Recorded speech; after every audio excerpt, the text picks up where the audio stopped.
ओम शांति। 29 नवंबर 2025। बाबा के महावाक्य। मीठे बच्चे, तुम सच्चे सच्चे राज ऋषि हो। तुम्हारा कर्तव्य है तपस्या करना। तपस्या से ही पूजन लायक बनेंगे। प्रश्न: कौन सा पुरुषार्थ सदा काल के लिए पूजने लायक बना देता है?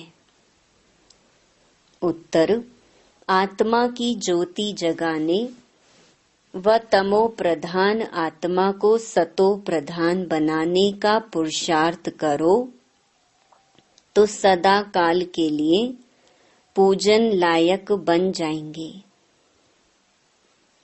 जो अभी गफलत करते हैं वह बहुत रोते हैं। अगर पुरुषार्थ करके पास नहीं हुए, धर्मराज की सजाएं खाई तो सजा खाने वाले पूजे नहीं जाएंगे। सजा खाने वाले का मुंह ऊंचा नहीं हो सकता। ओम शांति। रूहानी बच्चों प्रति रूहानी बाप समझा रहे हैं। पहले तो बच्चों को समझाते हैं कि अपने को आत्मा निश्चय करो। पहले आत्मा है, पीछे शरीर है। जहां तहां प्रदर्शनी अथवा म्यूजियम में, क्लास में पहले यह सावधानी देनी है कि अपने को आत्मा समझ बाप को याद करो।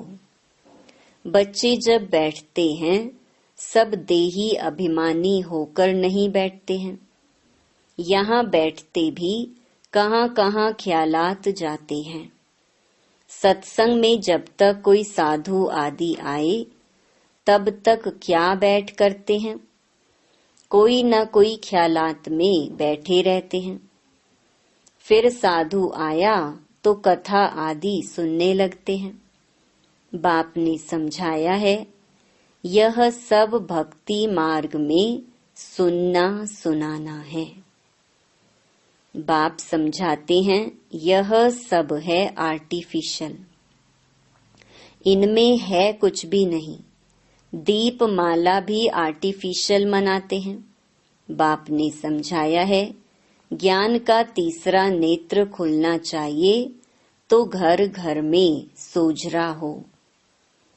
अभी तो घर घर में अंधियारा ही है। यह सब बाहर का प्रकाश है। तुम अपनी ज्योति जगाने बिल्कुल शांत में बैठते हो। बच्चे जानते हैं स्वधर्म में रहने से पाप कट जाते हैं। जन्म जन्मांतर के पाप इस याद की यात्रा से ही कटते हैं। आत्मा की ज्योत बुझ गई है ना, शक्ति का पेट्रोल सारा खत्म हो गया है। वह फिर भर जाएगा क्योंकि आत्मा पवित्र बन जाती है। कितना रात दिन का फर्क है। अब लक्ष्मी की कितनी पूजा होती है। कई बच्चे लिखते हैं, लक्ष्मी बड़ी या सरस्वती माँ बड़ी। लक्ष्मी तो एक होती है, श्री नारायण की। अगर महालक्ष्मी को पूजते हैं तो उनको 4 भुजा दिखाते हैं, उसमें दोनों आ जाते हैं। वास्तव में उसको लक्ष्मी नारायण की पूजा कहा जाए। चतुर्भुज है ना, दोनों इकट्ठे। परंतु मनुष्यों को कुछ भी समझ नहीं है। बेहद का बाप कहते हैं कि सभी बेसमझ बन पड़े हैं। लौकिक बाप कभी सारी दुनिया के बच्चों को कहेंगे क्या कि बेसमझ है? अभी तुम बच्चे जानते हो विश्व का बाप कौन है।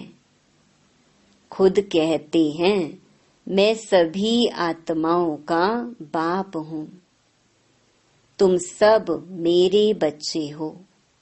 वो साधु लोग तो कह देंगे सब भगवान ही भगवान हैं। तुम जानते हो बेहद का बाप बेहद का ज्ञान समझा रहे हैं हम आत्माओं को। मनुष्यों को तो देह अभिमान रहता है, मैं फलाना हूँ। शरीर पर जो नाम पड़ा है उस पर चलते आए हैं। अब शिव बाबा तो है निराकार सुप्रीम सोल। उस आत्मा पर नाम है शिव। आत्मा पर नाम एक ही शिव बाबा का है, बस वह है परम आत्मा परमात्मा। उनका नाम है शिव। बाकी जो भी आत्माएं ढेर की ढेर हैं, उन सबके शरीरों के नाम पड़े हुए हैं। शिव बाबा यहाँ रहता नहीं है, वह तो परम धाम से आते हैं। शिव अवतरण भी है। अभी बाप ने तुमको समझाया है, सभी आत्माएं यहाँ आती हैं पार्ट बजाने। बाप का भी पार्ट है। बाप तो बहुत बड़ा काम यहाँ करते हैं। अवतार मानते हैं तो उनकी तो हॉलिडे और स्टैंप आदि होनी चाहिए। सब देशों में हॉलिडे होनी चाहिए, क्योंकि बाप तो सबका सदगति दाता है ना।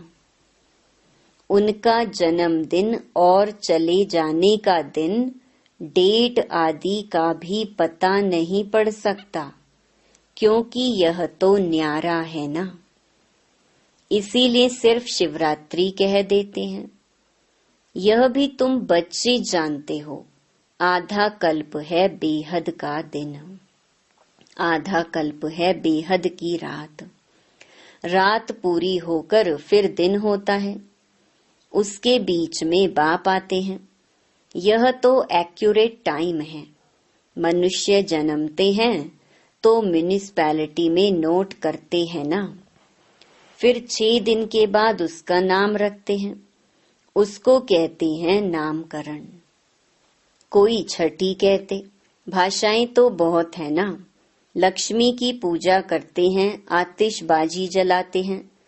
तुम पूछ सकते हो, जो लक्ष्मी का त्योहार आप मनाते हो, यह कब तख्त पर बैठी? तख्त पर बैठने का ही कोरोनेशन मनाते हैं, उनका जन्म नहीं मनाते। लक्ष्मी का चित्र थाली में रख उनसे धन मांगते हैं, बस और कुछ नहीं। मंदिर में जाकर भल कुछ मांगेंगे, परंतु दीपमाला के दिन तो उनसे सिर्फ पैसा मांगेंगे। पैसा देती थोड़ी है। यह जैसी जैसी भावना है, अगर कोई सच्ची भावना से पूजा करते तो अल्प काल के लिए धन मिल सकता है। यह है ही अल्प काल का सुख। कहाँ तो स्थायी सुख भी होगा ना। स्वर्ग का तो उन्हों को पता ही नहीं है। यहाँ स्वर्ग की भेंट में कोई खड़ा हो नहीं सकता। तुम जानते हो, आधा कल्प है ज्ञान, आधा कल्प है भक्ति, फिर होता है वैराग्य।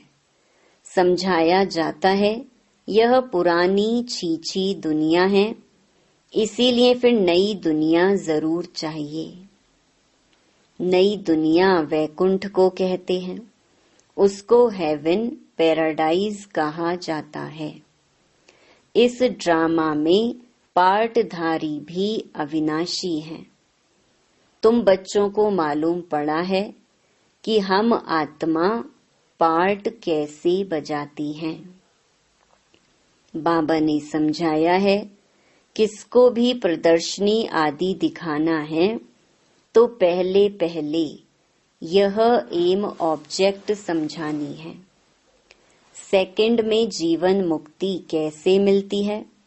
जन्म मरण में तो जरूर आना ही है। तुम सीढ़ी पर बहुत अच्छी रीति समझा सकते हो। रावण राज्य में ही भक्ति शुरू होती है। सतयुग में भक्ति का नाम निशान नहीं होता। ज्ञान और भक्ति दोनों अलग अलग है ना। अभी तुमको इस पुरानी दुनिया से वैराग्य है। तुम जानते हो यह पुरानी दुनिया अब खत्म होनी है। बाप सदैव बच्चों के सुखदायी ही होते हैं। बच्चों के लिए ही बाप कितना माथा मारते हैं। बच्चों के लिए ही गुरुओं के पास जाते हैं, साधुओं के पास जाते हैं। कैसे भी करके बच्चा हो, क्योंकि समझते हैं बच्चा होगा तो उनको मिल्कियत देकर जाएंगे। बच्चा हो तो उनको हम वारिस बनाएं। तो बाप कभी बच्चों को दुख थोड़े ही देंगे। इम्पॉसिबल है।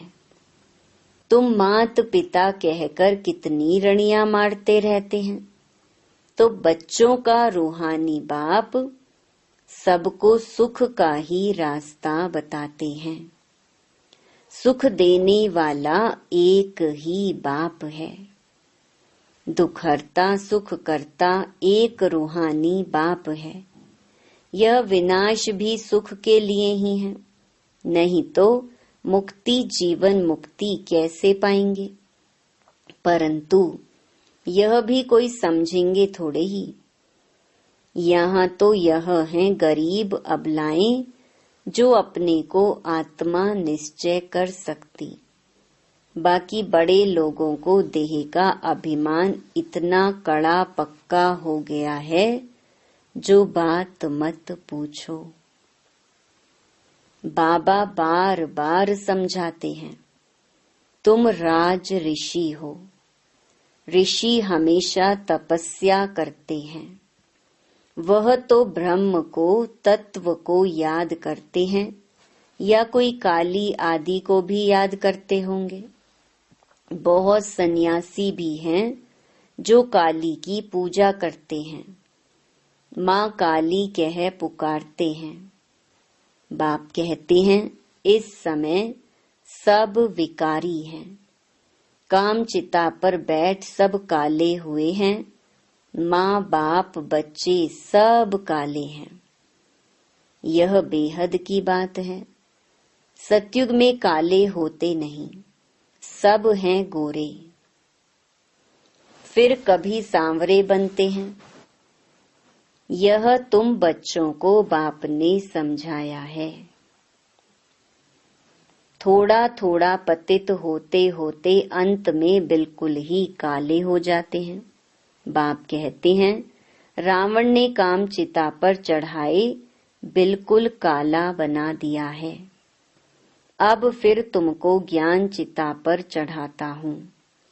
आत्मा को ही पवित्र बनाना होता है।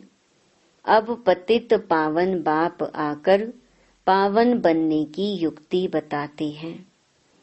पानी क्या युक्ति बताएंगे, परंतु तुम किसको समझाओ तो कोटों में कोई ही समझकर ऊंच पद पाते हैं। अभी तुम बाप से अपना वर्षा लेने आए हो 21 जन्मों के लिए। तुम आगे चलकर बहुत साक्षात्कार करेंगे।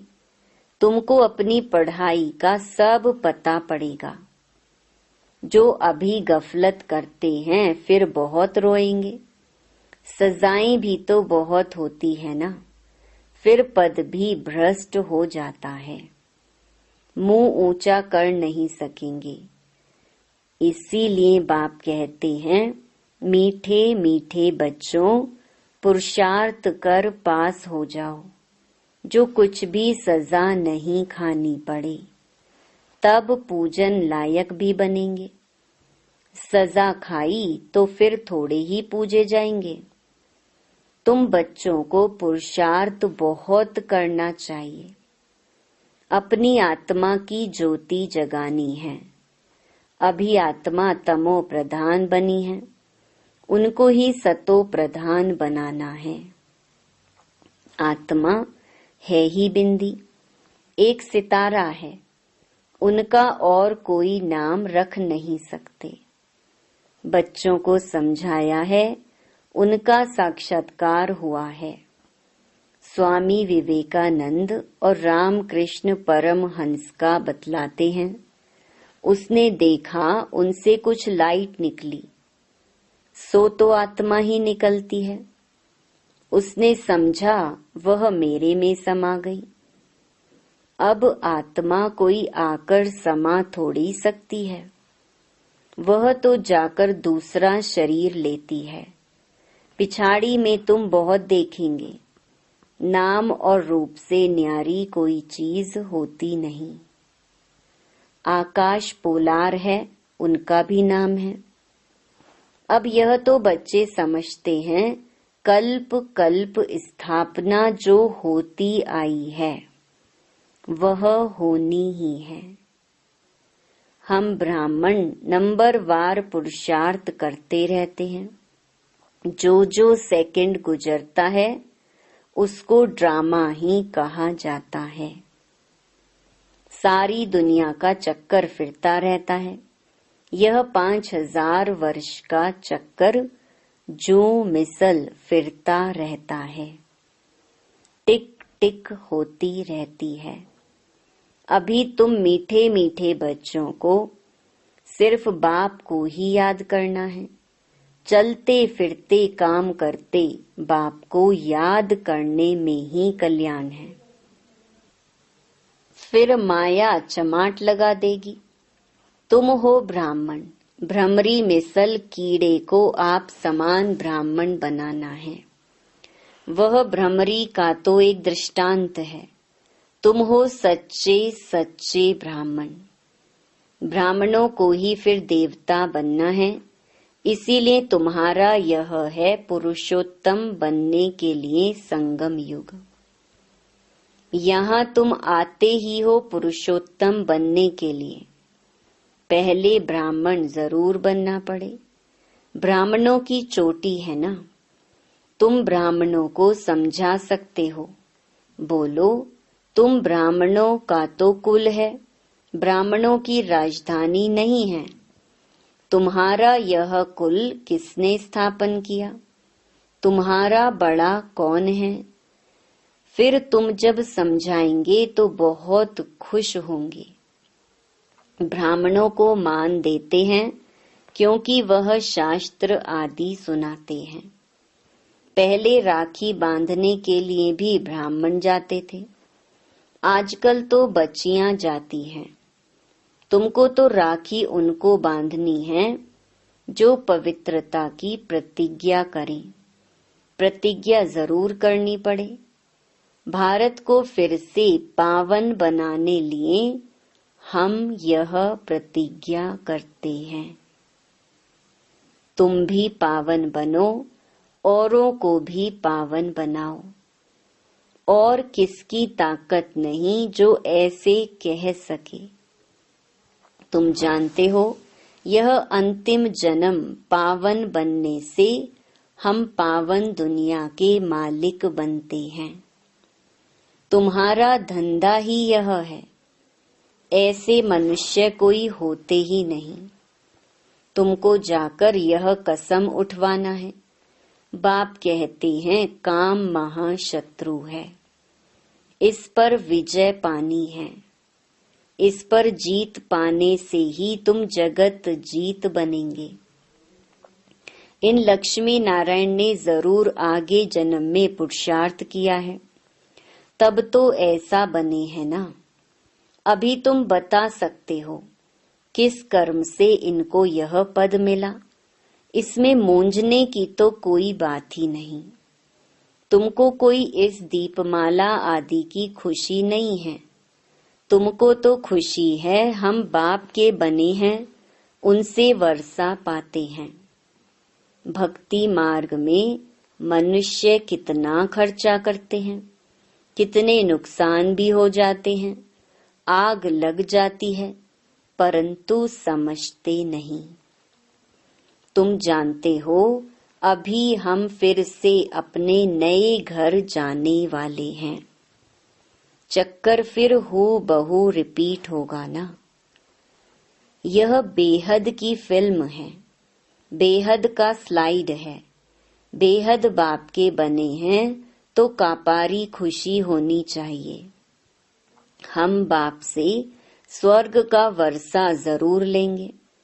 बाप कहते हैं पुरुषार्थ से जो चाहिए सो लो। पुरुषार्थ तुमको जरूर करना है। पुरुषार्थ से ही तुम ऊंच बन सकते हो। यह बाबा बूढ़ा इतना ऊंच बन सकते हैं तो तुम क्यों नहीं बन सकते हो। अच्छा, मीठे मीठे सिकेलधे बच्चों प्रति माता पिता बाप दादा का याद प्यार और गुड मॉर्निंग। रूहानी बाप की रूहानी बच्चों को नमस्ते। धारणा के लिए मुख्य सार। पहला, जैसे बाप सदा बच्चों के प्रति सुखदाई है, ऐसे सुखदाई बनना है। सबको मुक्ति जीवन मुक्ति का रास्ता बताना है। दूसरा, देही अभिमानी बनने की तपस्या करनी है। इस पुरानी छीछी दुनिया से बेहद का वैरागी बनना है। वरदान, हरेक की विशेषता को स्मृति में रखते हुए फेथफुल बन एकमत संगठन बनाने वाले सर्व के शुभ चिंतक भव। ड्रामा अनुसार हरेक को कोई न कोई विशेषता अवश्य प्राप्त है। उस विशेषता को कार्य में लगाओ तथा औरों की विशेषताओं को देखो। एक दो में फेथफुल रहो तो उनकी बातों का भाव बदल जाएगा। जब हरेक की विशेषता को देखेंगे तो अनेक होते भी एक दिखाई देंगे। एकमत संगठन हो जाएगा। कोई किसके ग्लानि की बात सुनाए तो उसे टेका देने के बजाय सुनाने वाले का रूप परिवर्तन कर दो, तब कहेंगे शुभ चिंतक। स्लोगन, श्रेष्ठ संकल्प का खजाना ही श्रेष्ठ प्रारब्ध व ब्राह्मण जीवन का आधार है। अव्यक्त इशारे, अशरीरी व विदेही स्थिति का अभ्यास बढ़ाओ।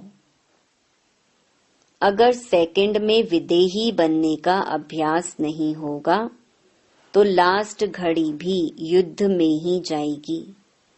और जिस बात में कमजोर होंगे, चाहे स्वभाव में, चाहे संबंध में आने में, चाहे संकल्प शक्ति में, वृत्ति में, वायुमंडल के प्रभाव में, जिस बात में कमजोर होंगे उसी रूप में जानबूझकर भी माया लास्ट पेपर लेगी। इसीलिए विदेही बनने का अभ्यास बहुत जरूरी है। अच्छा, ओम शांति।